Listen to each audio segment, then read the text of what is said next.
আমাকে আজকে আমি দেব বলে মাননীয় পরিষদীয় মন্ত্রীর মাধ্যমে হাউসকে জানিয়েছিলাম। সেই প্রসঙ্গে আসার আগে আপনার অনুমতি নিয়ে গতকাল কলকাতাতে সাংবাদিক বন্ধুদের উপরে যে ধরনের আক্রমণ হয়েছে এই বিষয়ে সভাকে জানানো প্রয়োজন বলে আমার মনে হয়েছে। কারণ আমি নিজেও কাল এসএসকেএম হসপিটালে লেট ইভিনিং 8টার পরে প্রায় 8:30 হবে আমি আক্রান্ত এবং আহত সাংবাদিকদের সঙ্গে ব্যক্তিগতভাবে মিট করেছি। আপনারা জানেন যে ইউনাইটেড ককরোচ মার্চ ব্যানারে একটি আন্দোলনের ঘোষণা করা হয়েছিল। Cockroach party, self declare cockroach পার্টির সদস্য দেবদীপ্য গাঙ্গুলি বিভিন্ন বামপন্থী ও অতি বামপন্থী সংগঠনের পক্ষ থেকে আমাদের পুলিশকে নির্দেশ দেওয়া ছিল যে গণতান্ত্রিক দেশ, যে কেউ তার গণতান্ত্রিক মত এবং তার অধিকার তারা প্রতিষ্ঠিত করতে পারে, কিন্তু আইন শৃঙ্খলার অবনতি না ঘটিয়ে শান্তিপূর্ণভাবে। পুলিশের পক্ষ থেকে নজরদারি রাখা হয়েছিল, ব্যবস্থাও রাখা হয়েছিল। সরকারের পক্ষ থেকে স্পষ্ট নির্দেশ ছিল কোন রকম বল প্রয়োগ বা পুলিশের দিক থেকে কিছু করা যাবে না যতক্ষণ না পর্যন্ত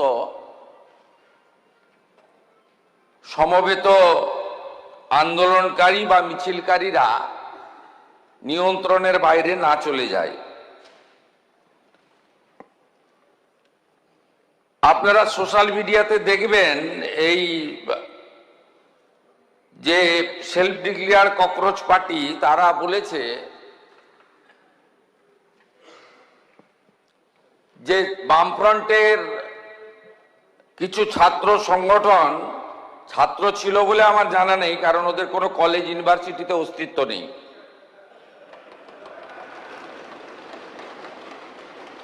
তারা এই কর্মসূচিতে ঢুকে পড়ে। এরা হলো SFI, DYSA, AIDSO, AISA, AISF, AISB, PSU, RS ইত্যাদি ইত্যাদি। এই মিছিল শান্তিপূর্ণভাবে এগোচ্ছিল। মিছিলে পুলিশের যা হিসাব ক্রাউড ছিল 9000, তার মধ্যে কলকাতা এবং পার্শ্ববর্তী এলাকা থেকে ভোটে হারারা পিছন থেকে খিদিরপুর, মেটিয়াবুরুজ, রাজাবাজার, পার্ক সার্কাস, আকরা ফটক, বেলগাছিয়া, রাজারহাট, নিউ টাউন, বাগুইহাটি এবং ইত্যাদি ইত্যাদি সাপ্লাই করেছেন। পুলিশ পুরোটাই সংযত ছিল, টিভি মিডিয়া সবাই দেখেছে। পরবর্তীকালে যখন ডোরিনা ক্রসিং এ আসে, প্রথমে জুতো এবং বোতল দিয়ে শুরু করে, তারপরে টার্গেট করে সাংবাদিকদের, কারণ অনেক চেষ্টা করার পরেও পুলিশ ওদের পাতা ফাঁদে পা দেয়নি। আমাদের নির্দেশও তাই ছিল। ওরা চেয়েছিল পুলিশ লাঠি চালাক, গ্যাস ফাটাক, বল প্রয়োগ করুক এবং তারপরে নাটকটা একটু জোরদার চলুক। সে সুযোগ পুলিশ দেয়নি। আমি কলকাতা পুলিশকে এবং যারা ডিউটি দিচ্ছিলেন তাদেরকে ধন্যবাদ জানাই।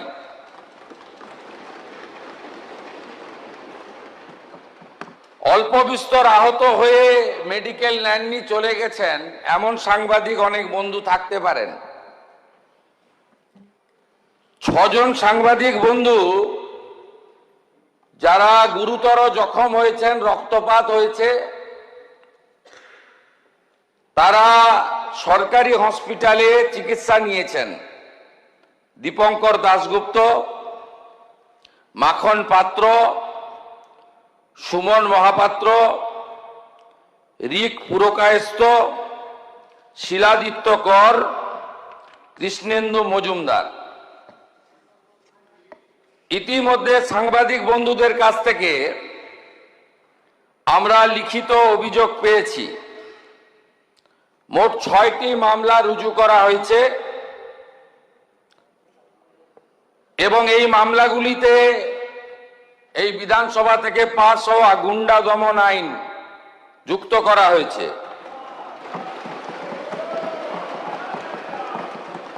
1 নম্বর রেফারেন্স কেস হেয়ার স্ট্রিট থানা, মামলা নম্বর 151, অভিযোগকারী Rahi Haldar. Reference 2 Hare Street থানা, মামলা নম্বর 152। এইভাবে মোট সুনির্দিষ্টভাবে 6টি মামলা দেওয়া হয়েছে। মোট 6 না 7টি মামলা, এন্টালি থানাতেও একটি মামলা হয়েছে। এই মামলাগুলোতে গুন্ডা দমন আইনকে যুক্ত করা হয়েছে এবং প্রায় 70 জনকে চিহ্নিত করা হয়েছে, যাদের একজনও ছাত্র নয়, যারা একজনও সেলফ ডিক্লেয়ার ককরোচ পার্টির মেম্বার নয়, যারা একজনও নিট সংক্রান্ত আন্দোলনকারীদের অংশ নয়। 4 জন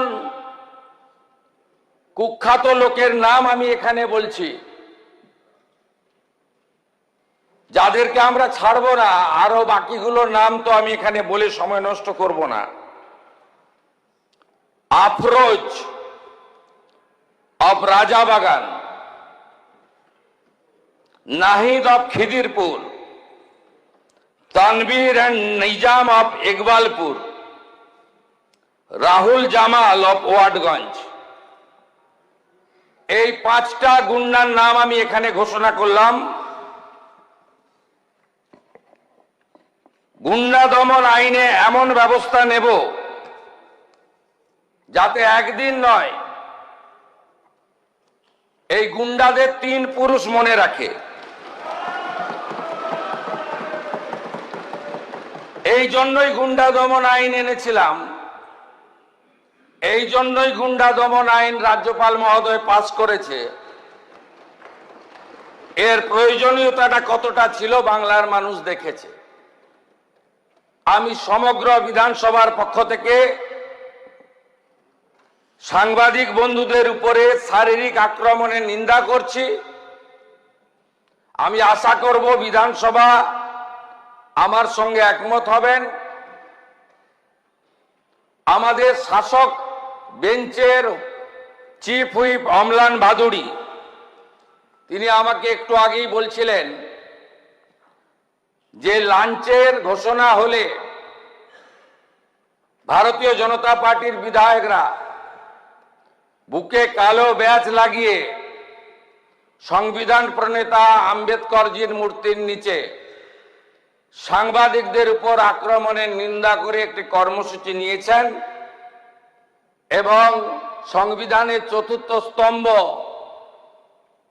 মিডিয়ার কর্মীদের প্রতি সলিডারিটি জানানোর জন্য একটি ছোট্ট প্রয়াস নিয়েছেন। আমি তাকেও স্বাগত এবং ধন্যবাদ জানাচ্ছি। মহোদয়, আপনার অনুমতি নিয়ে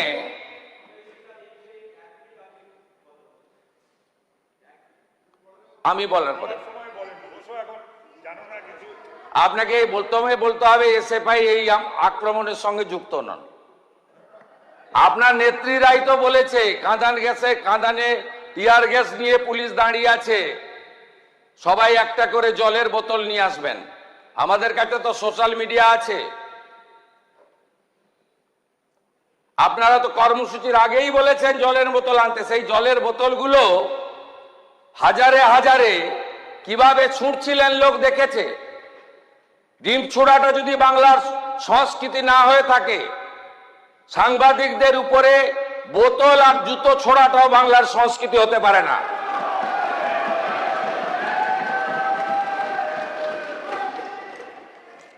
মহোদয়, একটি বড় স্ক্যাম সামনে এসেছে, ভাইপোর সেবাশ্রয় ক্যাম্পে স্ক্যাম। ইতিমধ্যে আমাদের বিষ্ণুপুর পিএসএ একাধিক কেস আমাদের ফাইল হয়েছে, এফআইআর। এই এফআইআর এর ভিত্তিতে আমি আপনার প্রথমে অনুমতি চাইছি, আমি মুখটা হেজি করে দিয়েছি, কিভাবে ক্ষতি করেছে দেখুন। এই ছবিগুলো দেখুন, এই চিটিংবাজটা দেখুন, বাচ্চাটার হাত গেছে, দেখুন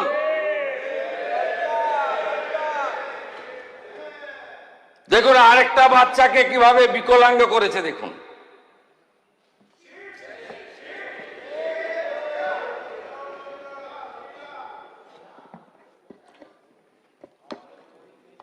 এই দিদির পাটা গেছে দেখুন।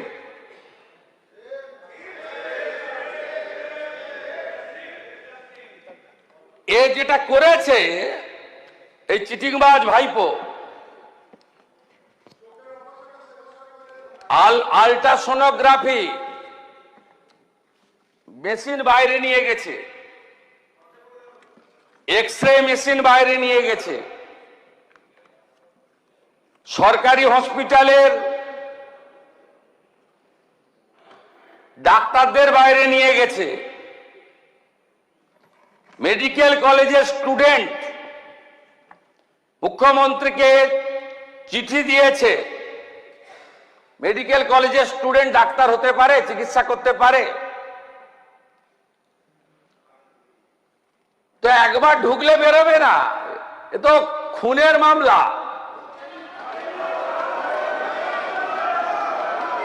একে কেউ বাঁচাতে পারবে না, এই চিটিংবাজ ভাইপোকে কেউ বাঁচাতে পারবে না। আগে তো সবকে তুলবো, সব আল্ট্রাসোনোগ্রাফি মেশিন সিজ হয়েছে, সব এক্সরে মেশিন সিজ হয়েছে। দিলীপ মন্ডল তার গোডাউন থেকে এই সকল সেবাশ্রয় 25-এ ওষুধ সিজ হয়েছে, যেটা 21 সালের ওষুধ, এক্সপায়ারি ওষুধ দিয়েছে পেশেন্টদেরকে। গতকাল আমি একটি চিঠি পেয়েছি অধ্যক্ষ মহোদয়, মাননীয় মুখ্যমন্ত্রী পশ্চিমবঙ্গ সরকার মহাশয়, বিনীত নিবেদন এই যে আমি ডাক্তার রাজীব বিশ্বাস diamond Harbour medical college radiology বিভাগে আরম্ভ চিকিৎসক হিসেবে নিযুক্ত ছিলাম। একজন জুনিয়র চিকিৎসক হিসেবে অভয়া আন্দোলনের সঙ্গে যুক্ত ছিলাম। অভয়া পরবর্তী সময় স্থানীয় নেতাদের প্রচ্ছন্ন মদতে কলেজের প্রিন্সিপাল স্যার এবং কিছু ছাত্রদের ঝামেলার ফলে আন্দোলনে থাকার জন্য হেনস্থার ভয় দিন কাটতে থাকে। আমতলা অডিটোরিয়ামে সেবাশ্রয় নিয়ে জানতে পারি সেই ক্যাম্পে ডিউটি করতে বলা হয়। একজন জুনিয়র চিকিৎসক হিসেবে নিজের সুরক্ষার কথা ভেবে আমি ডিউটি করি। পরবর্তীতে এসডিওর মাঠে মডেল ক্যাম্প ইউএসজি বিভাগ ডিউটি করার জন্য শামীম আহমেদ আমায় ডেকে পাঠান।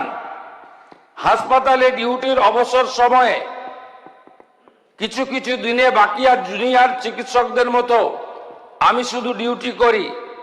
সেবাশ্রী 2-এর সময় পড়াশোনা নিয়ে ব্যস্ত থাকার কারণে ন্যূনতম অংশগ্রহণ করি। আমি একজন জুনিয়র চিকিৎসক, আমায় ক্ষমা সুন্দর দৃষ্টিতে দেখবেন। আমার ভবিষ্যৎ সুরক্ষার্থে আপনার প্রতি আমার আবেদন। রাজীব বিশ্বাস। একাধিক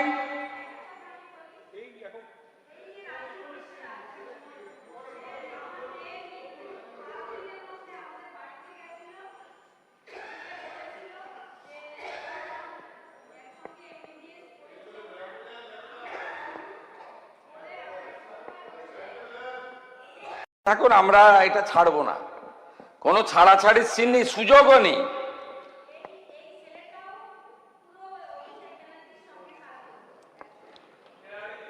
আমাদের অ্যাকশন টেকেনের রিপোর্ট আপনাদের বলে দিই। আমি তো অনেকগুলো বিষয় বলেছি, ছবি দেখিয়েছি।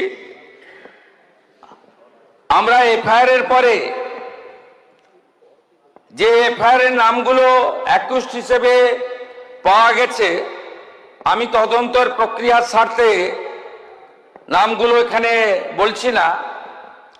আমরা যে অ্যাকশন টেকেন নিয়েছি 7/7/2024, আমরা letter sent to honourable doctor Ajit Kumar Mohanty, secretary department of atomic energy, GOI।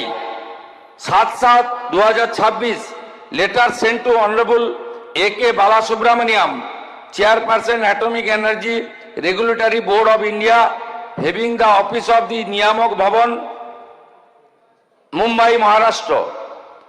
7/7/2026, letter to principal secretary department of health এবং family welfare. 17/7, letter sent to chief medical officer, south 24 Parganas. 15/7, seize some document and photograph related for those medical camp from the complainant. তারপরে আমরা যেগুলো করেছি, X ray machine সিজ করেছি, আমরা USD machine সিজ করেছি, আমরা expiry সমস্ত ওষুধ সিজ করেছি।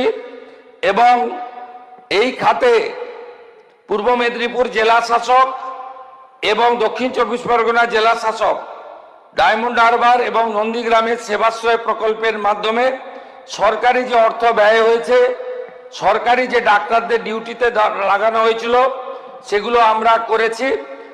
আমি মাননীয় সদস্য দেবাংশু পণ্ডা মহোদয় গতকাল যে অভিযোগ করেছিলেন, তার ভিত্তিতে আমি সবাকে এবং বাংলার জনগণকে আশ্বস্ত করতে চাই যে আমরা এই ব্যাপারে রাজ্য পুলিশের CID, STF, দক্ষিণ 24 পরগনা জেলা পুলিশকে নিয়ে, তার সঙ্গে আমাদের মেডিকেল এক্সপার্টদের নিয়ে আমরা ব্যাপক অভিযান এবং ব্যাপক তদন্তের কাজ করছি। মানুষের জীবন নিয়ে যারা ক্ষতি করেছেন এবং এই ক্যাম্পে যারা ক্ষতিগ্রস্ত হয়েছেন, তাদের প্রত্যেকটি অভিযোগকে FIR হিসেবে ট্রিট করা হয়েছে। এবং আপনারা নিশ্চিন্ত থাকুন, এত বড় জঘন্য অপরাধ এই পশ্চিমবঙ্গে এই মেডিকেল ক্যাম্প নিয়ে ভাইপো করেছে, তার সাকরেতরা করেছে, তাদের একজনকেও ছাড়ার কোনো সিন নেই। সময় কথা বলবে, টাইম উইল স্পিক। আমরা আট ঘাট বেঁধে প্রস্তুতি নিয়ে সমস্ত তথ্য জোগাড় করে এভিডেন্স নিয়ে ভারতীয় ন্যায় সংহিতা অনুযায়ী কাজ করছি। যথাসময়ে বৃক্ষ তুমি কে, ফলে না পরিচয়তে। ভালো থাকবেন।